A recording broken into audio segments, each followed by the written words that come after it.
Yo, what's going on, guys? DJ Hes here, collectivekicks.com. Wanted to bring you guys a detailed look and review of the Air Jordan 1 in the Chicago colorway. Really excited to add this pair to the collections. First time I have an actual pair of this shoe in this colorway in the collection. I have a couple other pairs of sneakers out here for comparative purposes.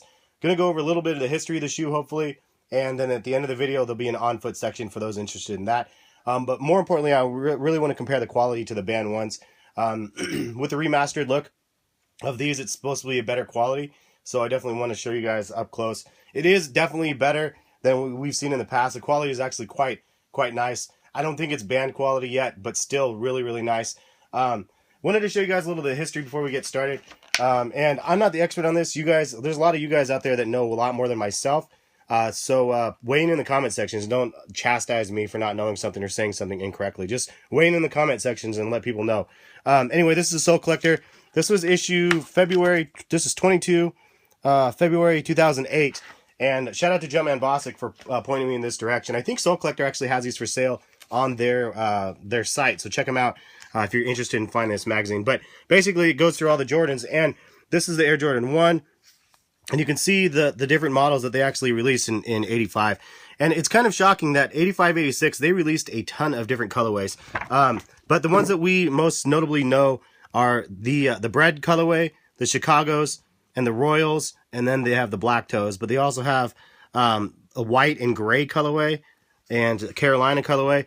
This is something that's kind of interesting to me because I have no idea why the Royal ones are so hot and like why people love them so much. To me, I'd rather have the Chicagos, the Chicagos, the Breads, or the Black Toes, because Jordan was like on the Bulls. He wore white, red, and black. I don't understand why. I honestly don't know. Leave a comment if you know the history why there's a Royal Blue anyway. Because I'm just curious. I know it's a dope colorway, but still, it doesn't hold as much value to myself because it's just not one of the original colorways of a Chicago Bull. I'd rather even have the Carolina ones because that's like his college colors at least. That's just my 2 cents on that. But they also had a whole bunch of other colors, the metallic pack, purple, green, red, blue. And I think that these were all supposed to be for college colors and stuff like that. And so they actually released a ton of different colorways of the model back in the day. And the other thing that's kind of a fun fact, a lot of people think Jordan and they think Tinker Hatfield is synonymous with the name. But as this states here, these are actually designed by Peter Moore, like very similar to the Air Force One Dunks and the Terminators from back in the day. So that's kind of like obviously why they look very similar to like a Dunk High. But interestingly enough, these retroed in 2003, I think. And yeah, let me see. I gotta double check the thing. So 94. Here, and then I think they released in, I want to say they released in 2003 something, but maybe not. 2013 they came back, and that was 2 years ago, but they didn't have the Nike Air on the tongue, and they had the Jumpman on the tongue. So that's one thing else I want to cover, just for the newer collectors out there, the newer sneaker people. Sometimes you hear like, oh, it has a Nike Air on the tongue, and sometimes it generates more hype because it has a Nike Air, and other Jordans have Jumpman, and it just says Air on the tongue. It actually has no Nike branding other than the swoosh. And so I guess if you look at the shoe and you don't know anything about sneakers and you're like, well, why do I care if it doesn't have a Nike Air on the tongue? I know it's a Nike. It has the swoosh right here. So I just wanted to point that out. The original ones that came out back in the day had Nike Air on the tongue because there was no Jordan brand. After, I don't know what year it was, 2003 or whatever, because these came out in 2003, and it came out with the Jumpman on it with no branding. So before that time, or around that time, or whenever it ended up happening, they stopped branding things with Nike Air, and Jordan brand became its own entity. Thus, they stopped using the Nike Air. But as a retro throwback feel, they started bringing out the original colorways like these. Like 2 years ago, they brought this one out, but they didn't have the Nike Air branding on it, so people were like, oh, it's not true to the original form.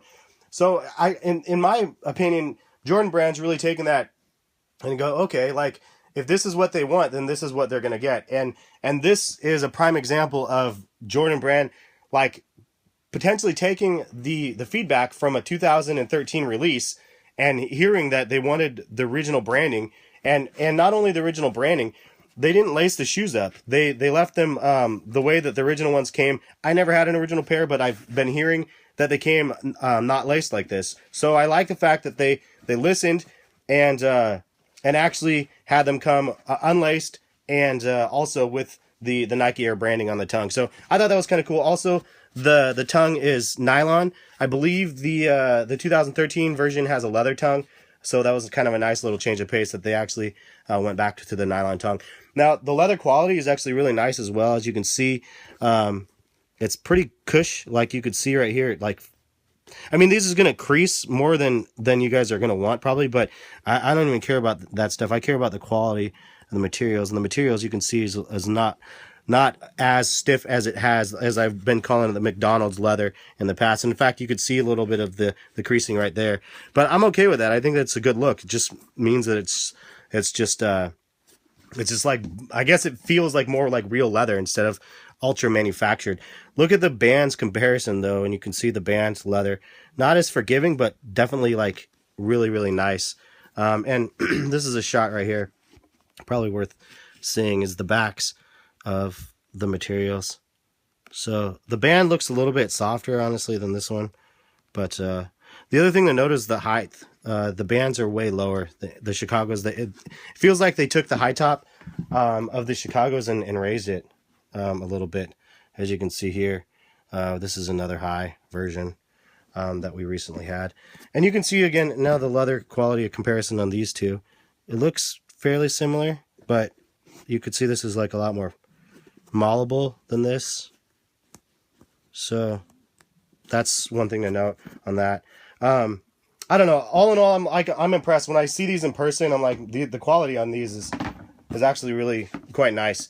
And just for throwing them out there, since I have them, this is the AJKO version that came out the previous 2 years ago or something like that. And you can see it says AJKO on the side. These ones back in the day were like grails. I remember seeing on the Nike Talk forums and stuff, people like show their AJKOs and they're like just super grail status. So when they released those, I thought they'd actually have more hype behind it. But it's funny how some things like that just don't end up generating the hype that you'd probably anticipate. I don't know. I think people might have been thrown off because of the canvas material, but still a dope shoe. And I definitely wanted at least one pair in the collection, and I ended up getting that colorway.